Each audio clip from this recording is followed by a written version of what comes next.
Assalamualaikum warahmatullahi wabarakatuh. Perkenalkan, saya Galang Firdaus. Di presentasi ini saya membahas bagaimana saya membangun personal branding saya, khususnya lewat TikTok. Bukan tentang pencitraan berlebihan, tetapi tentang bagaimana saya merepresentasikan diri saya apa adanya sebagai pribadi yang aktif, sporty, dan juga profesional di dunia kerja. Saya mahasiswa administrasi bisnis di Telkom University. Pernyataan personal branding saya dibangun dari kehidupan sehari-hari saya. Saya melihat diri saya sebagai pribadi yang aktif, disiplin, dan konsisten. Aktivitas olahraga khususnya futsal dan sepak bola saya jadikan bagian dari identitas. Lalu saya padukan dengan peran saya sebagai seorang marketer. Lewat TikTok, saya membangun personal branding. Saya tidak mencoba menjadi orang lain. Saya hanya menampilkan keseharian saya, olahraga, bekerja, dan bertanggung jawab dengan apa yang saya jalani. Dari situ, saya ingin menunjukkan keseimbangan antara fisik yang aktif dan pola pikir kerja yang profesional.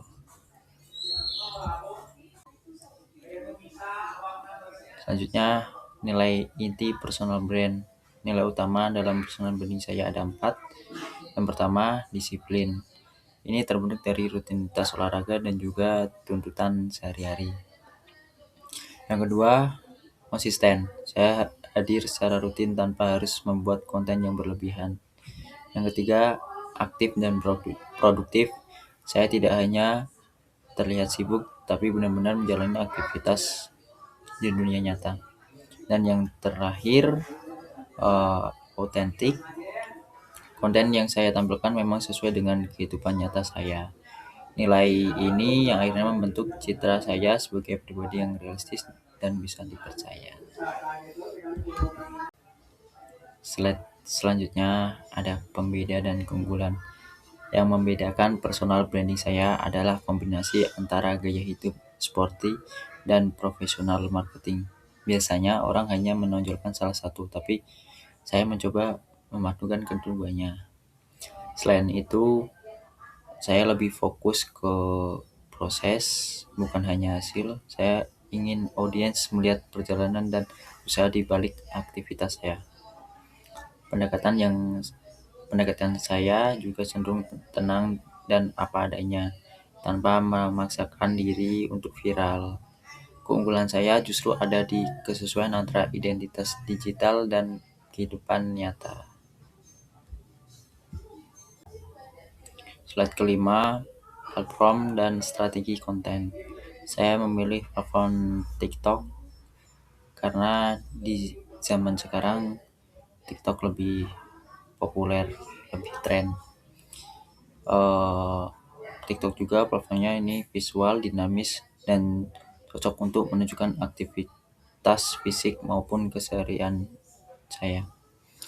Format videonya juga memungkinkan storytelling yang singkat dan tidak kaku. Nah, ada strategi konten yang saya gunakan cukup sederhana. Visual yang minimal, tema yang konsisten, seputar olahraga dan kerja, tidak terlalu mengejar tren, dan membangun kesan aktif. Fokus saya bukan sekedar tampil, tapi menunjukkan ritme hidup yang saya jalani.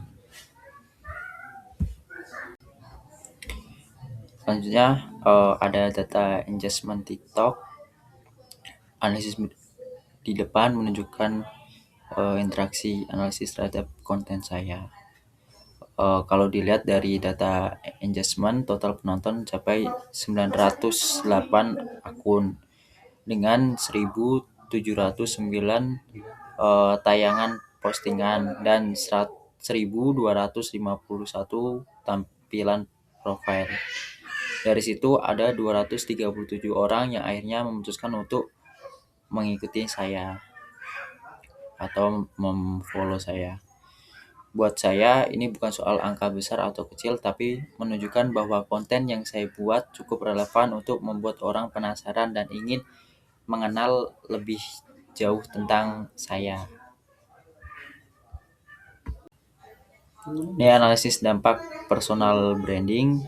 Dari data engagement dapat disimpulkan beberapa dampak signifikan. Eh, Pertama, kunjungan profil cukup tinggi, artinya audiens tidak hanya menonton tapi juga tertarik mengenal lebih dalam tentang saya gitu. Yang kedua, eh, membangun awareness. Personal branding fokus pada pengenalan jangka panjang. Yang ketiga, audiens inklusif. eh, Keseimbangan gender 50 udah seimbang antara laki-laki dan perempuan, menunjukkan brand yang netral dan luas. Ini menandakan bahwa pendekatan sederhana dan autentik tetap bisa membangun citra yang kuat. Di sini ada strategi pengembangan untuk masa depan atau kedepannya untuk saya membuat konten yang lebih menarik itu. Untuk memperkuat personal branding saya, beberapa langkah strategis dapat diimplementasikan. Yang pertama, memperjelas narasi, mengaitkan olahraga dan dunia kerja dengan lebih jelas. Yang kedua, kontekstualisasi caption, menambah konteks singkat di caption untuk memperjelas pesan. Yang ketiga, tingkat konsistensi posting, memperbaiki jadwal posting untuk kehadiran yang lebih stabil.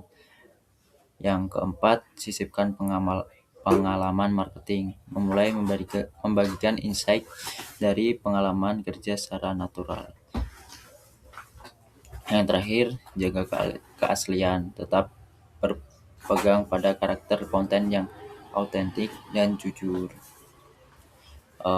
Selain itu, saya ingin meningkatkan konsisten posting untuk menyisipkan pengalaman saya di dunia marketing secara natural. Tapi yang paling penting itu menjaga keaslian konten saya. Di sebelah kanan, di situ analisis ringkas tentang TikTok saya dari tanggal 7 Desember sampai 13 Desember. Tayangan postingan 601, disukai 51, dibagikan 8, tampilan profil 45, kunjungan ke akun saya, dan komentar 7. Nah, di sini ada refleksi pribadi. Dari proyek ini saya belajar bahwa personal branding tidak harus sempurna atau penuh pencapaian besar. Justru branding yang selaras dengan kehidupan nyata lebih mudah dijaga dan terasa jujur. Saya juga belajar membaca data, memahami audiens, dan menyadari bahwa konsisten kecil yang dilakukan berulang kali bisa memberi dampak yang lebih besar dibanding usaha besar tapi tidak berkelanjutan. Ini adalah perjalanan reflektif untuk memahami diri dan bagaimana mempresentasikan nilai-nilai diri secara autentik. Terakhir, ada kesimpulan dan apresiasi. Sebagai kesimpulan, personal branding saya di TikTok merepresentasikan diri saya sebagai pribadi yang aktif, disiplin, dan profesional. Proses ini membuat saya memahami bahwa personal branding adalah perjalanan jangka panjang yang dibangun dari nilai, kebiasaan, dan tanggung jawab terhadap diri sendiri. Sekian, Assalamualaikum warahmatullahi wabarakatuh.